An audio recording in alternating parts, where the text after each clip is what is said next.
Chapter 25. Knights and Squires. Stubb was the second mate. He was a native of Cape Cod, and hence, according to local usage, was called a Cape Cod man. A happy-go-lucky, neither craven nor valiant, taking perils as they came with an indifferent air, and while engaged in the most imminent crisis of the chase, toiling away, calm and collected, as a journeyman joiner engaged for the year. Good-humored, easy, and careless, he presided over his whaleboat as if the most deadly encounter were but a dinner, and his crew all invited guests. He was as particular about the comfortable arrangement of his part of the boat as an old stage driver is about the snugness of his box. When close to the whale, in the very deathlock of the fight, he handled his unpitying lance coolly and off-handedly, as a whistling tinker his hammer. He would hum over his old rig-a-dig tunes while flank and flank with the most exasperated monster. Long usage had, for this Stubb, converted the jaws of death into an easy chair. What he thought of death itself, there is no telling. Whether he ever thought of it at all might be a question.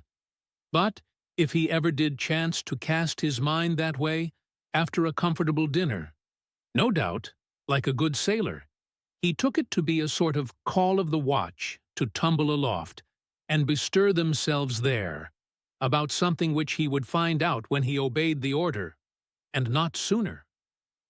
What, perhaps, with other things, made Stubb such an easy-going, unfearing man, so cheerily trudging off with the burden of life in a world full of grave peddlers, all bowed to the ground with their packs? What helped to bring about that almost impious good humor of his? That thing must have been his pipe. For, like his nose, his short, black little pipe was one of the regular features of his face. You would almost as soon have expected him to turn out of his bunk without his nose as without his pipe. He kept a whole row of pipes there ready loaded, stuck in a rack, within easy reach of his hand, and, whenever he turned in, he smoked them all out in succession, lighting one from the other to the end of the chapter, then loading them again to be in readiness anew. For, when Stubb dressed, instead of first putting his legs into his trousers, he put his pipe into his mouth. I say this continual smoking must have been one cause, at least, of his perquisite, coolier disposition, for everyone knows that this earthly air, whether ashore or afloat, is terribly infected with the nameless miseries of the numberless mortals who have died exhaling it. And as in time of the cholera, some people go about with a camphorated handkerchief to their mouths. So, likewise, against all mortal tribulations, Stubb's tobacco smoke might have operated as a sort of disinfecting agent.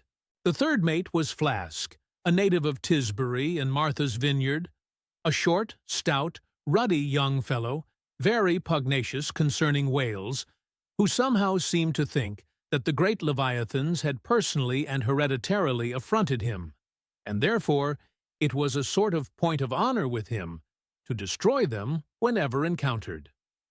So utterly lost was he to all sense of reverence for the many marvels of their majestic bulk and mystic ways, and so dead to anything like an apprehension of any possible danger from encountering them, that in his poor opinion the wondrous whale was but a species of magnified mouse, or at least water-rat, requiring only a little circumvention and some small application of time and trouble in order to kill and boil. This ignorant, unconscious fearlessness of his made him a little waggish in the matter of whales.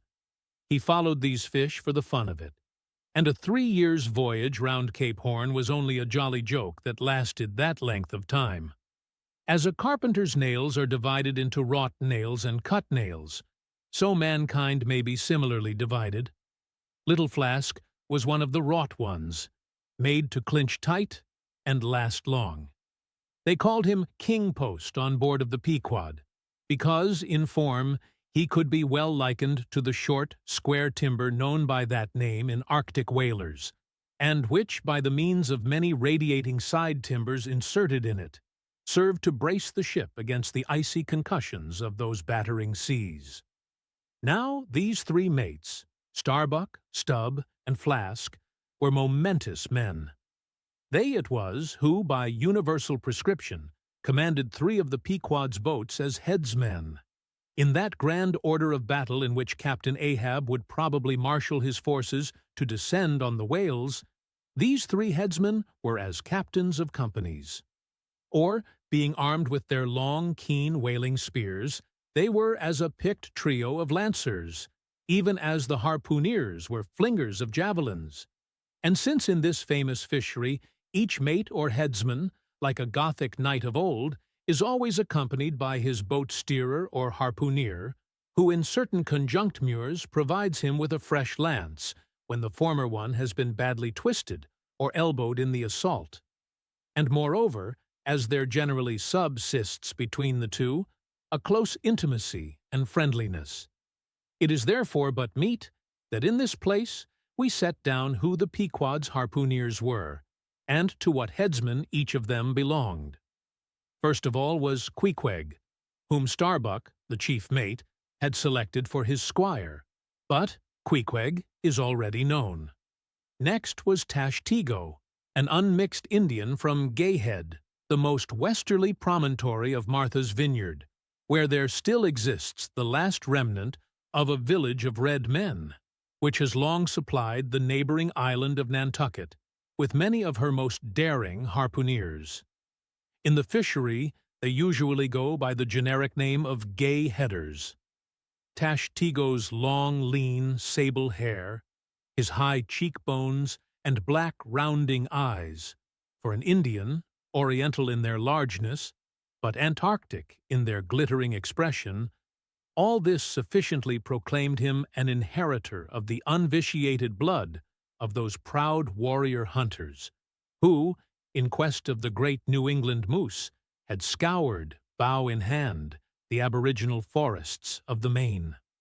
But no longer snuffing in the trail of the wild beasts of the woodland, Tashtego now hunted in the wake of the great whales of the sea, the unerring harpoon of the sun fitly replacing the infallible arrow of the sires. To look at the tawny brawn of his lithe, snaky limbs, you would almost have credited the superstitions of some of the earlier Puritans, and half believed this wild Indian to be a son of the prince of the powers of the air. Tashtego was Stubb, the second mate's squire. Third among the harpooners was Daggoo, a gigantic, coal-black Negro savage, with a lion-like tread, an Ahasuerus to behold. Suspended from his ears were two golden hoops, so large that the sailors called them ring-bolts, and would talk of securing the topsail halyards to them.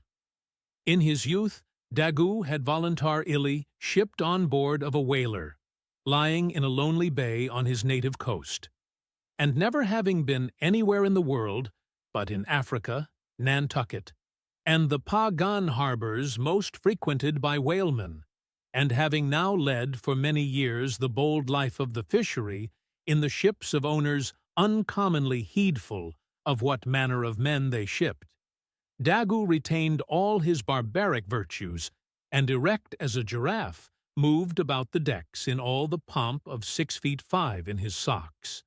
There was a corporeal humility in looking up at him, and a white man standing before him seemed a white flag, come to beg truce of a fortress. Curious to tell, this imperial Negro, Ahasuerus Daggoo, was the squire of Little Flask, who looked like a chessman beside him. As for the residue of the Pequod's company, be it said, that at the present day not 1 in 2 of the many thousand men before the mast employed in the American whale fishery are Americans born, though pretty nearly all the officers are. Herein it is the same with the American whale fishery, as with the American Army and military and merchant navies, and the engineering forces employed in the construction of the American canals and railroads.